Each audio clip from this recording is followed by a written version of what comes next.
Mga alituntunin sa aking paaralan.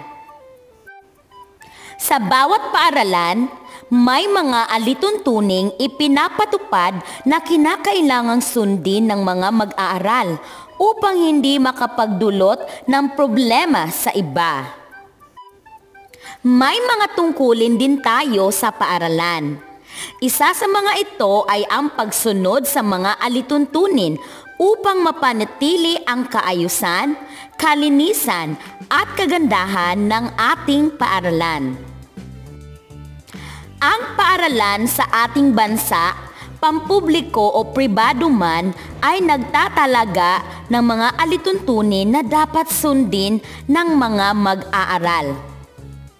Talakayin natin ang ilan sa mga alituntuning ito.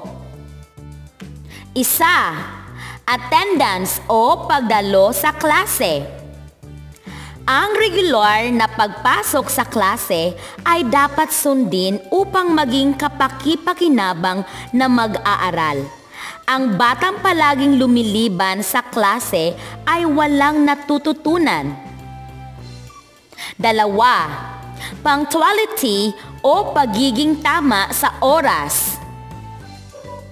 Dapat pumasok sa takdang oras ng klase ang isang mag-aaral. Kung hindi siya nakasali o nakadalo sa flag ceremony at iba pang pangunahing pagtitipon, siya ay huli na. Tatlo, mga gamit sa paaralan. Ang bawat mag-aaral ay nararapat magdala ng mga gamit sa paaralan tulad ng aklat, lapis, papel, kwaderno at iba pang kagamitan.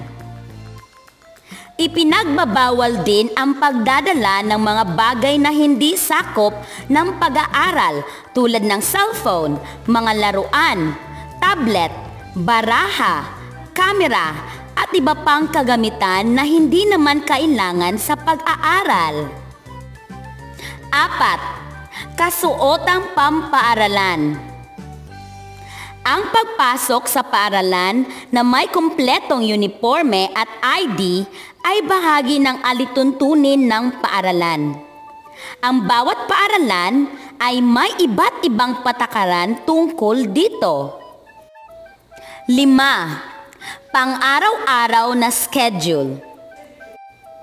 Pagtunog ng bell sa umaga, ang lahat ng mag-aaral ay dapat pumila sa labas ng silid-aralan. Sinisimulan ng panalangin at kasunod ang seremonya ng watawat o flag raising ceremony. Pagkatapos ng seremonya, lahat ay papasok na sa silid-aralan para sa pagsisimula ng klase. 6. Mabuting asal at gawi. Titik A. Sa loob ng silid-aralan. Ang matamang pakikinig ng mabuti at pakikilahok sa klase ay inaasahan sa bawat mag-aaral upang maibahagi ng guro ang wastong pag-uugali at karunungan sa mga mag-aaral. Dapat iwasan ng isang mag-aaral ang pagsigaw, pag-iingay sa klase, paglipat-lipat ng upuan at hindi pag-upo ng maayos. Titik B. Sa iba't ibang pasilidad ng paaralan. Ingatan ang mga kagamitan sa paaralan. Panatilihing malinis ang paaralan. Iwasan ang pag-iingay sa silid-aklatan. Pumila ng maayos sa kantina kung ikaw ay bibili. Iwasang masira ang mga kagamitan sa palaruan. Alagaan ang mga pasilidad sa paaralan. Ang mga nabanggit ay ilan lamang sa mga alituntunin sa paaralan. Bukod dito ay may mga pangunahin o mabigat na paglabag na tinutukoy ang bawat paaralan. Ang ilan ay ang mga sumusunod. Titik A. Vandalismo o sadya at malisyosong pagsira ng ari-arian. B. Pagnanakaw. C. Pagsusugal. D. Pananakit ng kapwa mag-aaral. E. Pagpasok sa klase na nakainom ng alak. F. Pangungopya sa loob ng silid-aralan. G. Paninigarilyo. H. Pagdadala ng mga bagay na nakamamatay tulad ng baril, kutsilyo o patalim. Ang mga nabanggit ay ilan lamang sa mga mabibigat na paglabag kung gagawin mo ito sa paaralan. Tandaan, bilang isang mag-aaral, dapat sundin at tuparin ang mga alituntunin sa paaralan.